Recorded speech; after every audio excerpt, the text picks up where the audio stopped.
ain't gotta maintain my image in person, cause I am the same guy. I ain't walking in your shoes, but I do stand beside them. Another story on the news, talking about how another cop shot him. What's the world really? What's up, people? Welcome to the Uncommon Ground podcast, episode number 13. Coming at you from 2023, baby. First off, I would just like to say, before this is uploaded, I'm going to be uploading an episode of the Jordan Farmer Show that you can get if you go and subscribe to my Patreon. You have to become one of my generals, one of my supporters, one of my people out there helping me to go and kick ass and take down the establishment. It's $100 a month if you want access to my 7-day-a-week The Jordan Farmer Show. We're going to keep building, keep going up. If that's too expensive for you, that's perfectly okay. I absolutely understand. I'm not asking you to spend that kind of money. But if you believe in me, you believe in what I'm doing, or you just want to hear what I have to say, and it's worth it to you, go spend that money. I guarantee you it's going to go to a great place because I'm not a greedy person. I'm not particularly materialistic. I keep my bills low. This is all about building a movement, a message, and making the world a better place. Now, as for today's podcast, I'm just going to talk a little bit about gas and oil prices and how that has related to inflation during these last few years.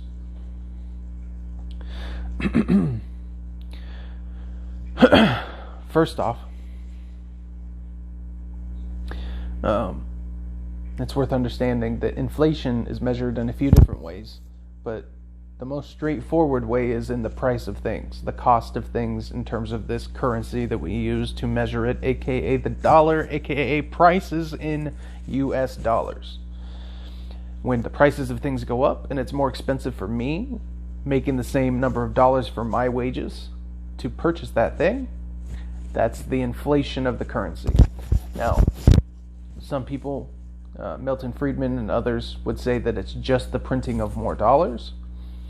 But that doesn't necessarily do a good job of capturing exactly what it means. All of these various tools are worth using in terms of trying to capture what inflation means, but thinking of inflation as just prices going up, that's the most straightforward way. Between 30% and 50% of inflation and the variance in prices that we've seen between 2020 and now has been because of oil prices going up. When oil is more expensive, shipping things is more expensive, running manufacturing plants and using the electricity to run the machines is more expensive, and all sorts of other things. Traveling is more expensive. Shipping oil itself around is more expensive. And so the cost of crude oil it has a huge impact on energy prices, and energy prices affect almost everything in life. And so what we've seen is that obviously if you print a lot more dollars and nothing else is a factor, you will have some inflation. And so that other 70 to 50% of the inflation that we've seen was mostly because of the Trump administration, specifically Jerome Powell and Steve Mnuchin, the head of the Federal Reserve and the Secretary of the Treasury under Trump, putting $2 trillion out there into the system, printing 40% of all the US dollars that we've ever had, putting it out there. Now, they did that because the economy was collapsing. 30% of the economy was going to be gone overnight, and we would have the biggest depression we've ever had overnight if they did not do this. So the 15 to 20% inflation that we've had to pay as a penance for what's happened in these last couple of years, even though a lot of it wasn't actually necessary, which I'll get to in terms of the Biden administration and oil production and pricing, it's still a great trade-off, in my opinion, for having unemployment low again, having the economy growing again, and keeping us from having a permanently compromised and damaged economy. The spending that the Congress did through the various stimulus bills, the stimulus checks that we all got, the I'm trying to think, the loans that were given out to businesses. I'm trying to think of the specific name that they were called, but the PPP loans that were given out to help try to keep employment high and to help keep businesses afloat while business was shut down artificially because of COVID shutdowns and lockdowns. All of that worked actually quite effectively at rebooting the economy, and actually, funny enough, it didn't cause the inflation until the last stimulus package by the Biden administration. Which the reason for that can be explained if you just think about capacity. When we were at the peak economy right before the lockdowns of 2020, we had a certain capacity for production and a certain demand that was fueling and balancing out that capacity for production. And we had labor and people working and used to doing and producing things at a certain level. We'll think of it as like 100 milliliters of water. Or we'll say it's whatever. We'll call it 100 liters of water just to make it easy. When the economy was collapsing and we were locked down and told to go home and people weren't shopping anymore and people were staying at home and nothing was happening in the economy, 30% of that water of that container, that glass container that had the 100 liters, 30 liters were taken out. And so the whole level would have dropped down to 70. And then eventually, for the sake of this metaphor, that other capacity within the glass would have been unused and would have been left off. By inflating the currency, sort of by printing more dollars and injecting them into the system, putting the stimulus in consumers' pockets and giving businesses business loans, you had all three aspects of the economy: the investors through the printing of dollars through the bank system, you had the consumers, everyday people getting stimulus checks and unemployment, and then you had the businesses, the producers, getting the PPP loans and such. They were all taken care of and allowed to resume capacity. And what you saw was unemployment immediately started going back the right direction very quickly, and we rapidly approached the same levels we were at before all this happened. When we were approaching or very close to that point, one more level of stimulus was injected into the economy by the Biden administration that was unnecessary, in my opinion. Outside of some stimulus checks would have still been nice, but what they did was 3 or 4 times what they really should have done at that point in 2021. That's what took the system beyond its capacity to produce that had been previously established. And so when you have now too many dollars, too much consumption, too much investment dollars, chasing the same capacity for production that existed before and it's been maxed out, you're going to have inflation.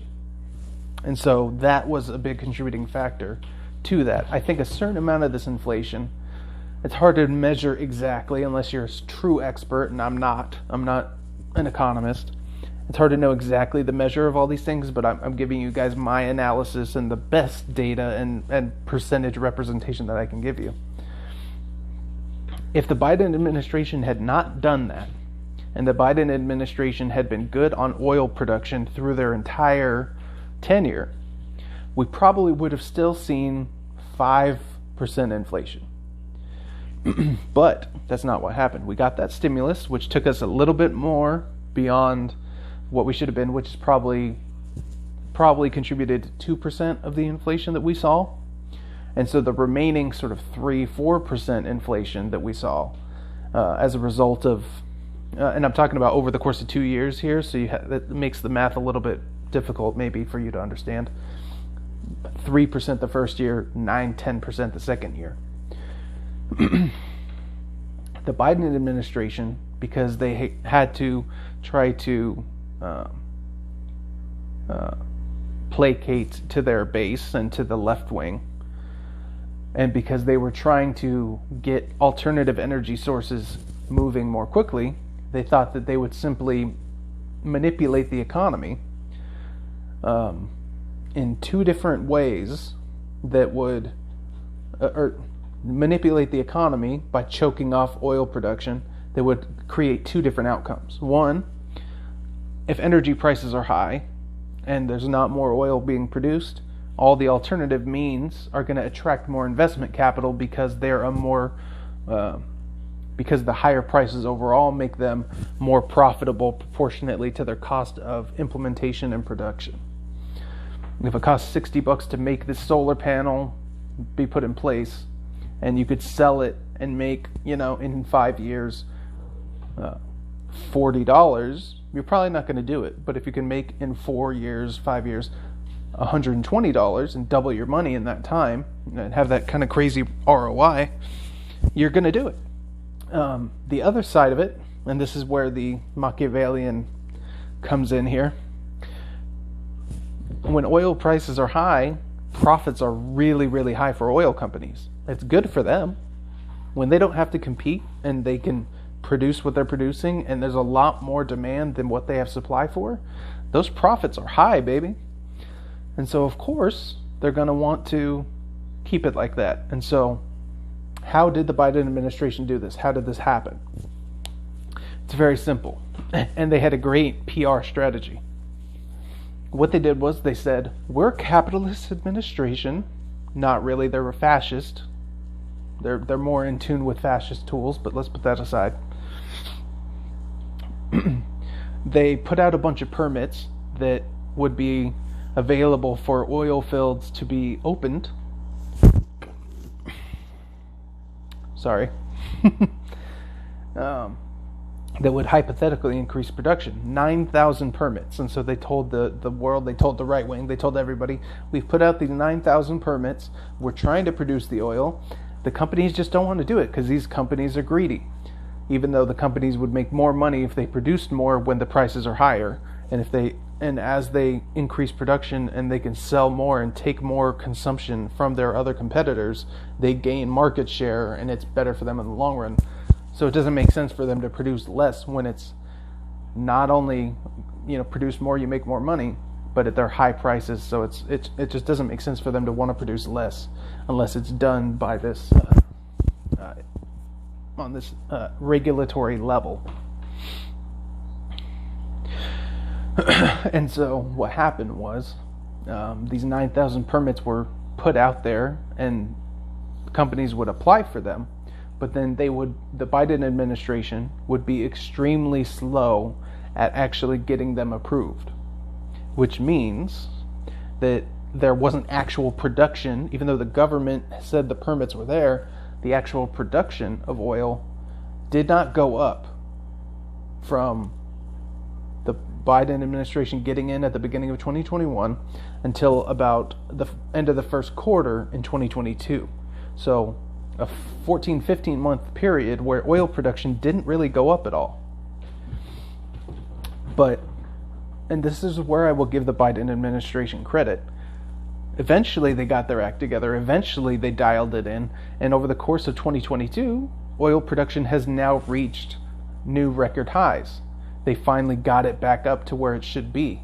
And so that's why we're seeing oil prices come down, and we're going to actually see a lower level of inflation and a better economy over the next few years, which I'm very happy about. I think that's awesome. It's great for all of us. And so, that's kind of an explanation of what's happened from a policy standpoint the last couple of years in terms of oil production. And I've broken it down for you guys. I hope you guys found this entertaining or informative, and maybe entertaining, at least just informative. I hope you guys have a fabulous day. God bless you all. Please like this video. Please subscribe to this YouTube channel. I'm going to be putting out some kind of free content every day on YouTube. And I'll see y'all later. Peace.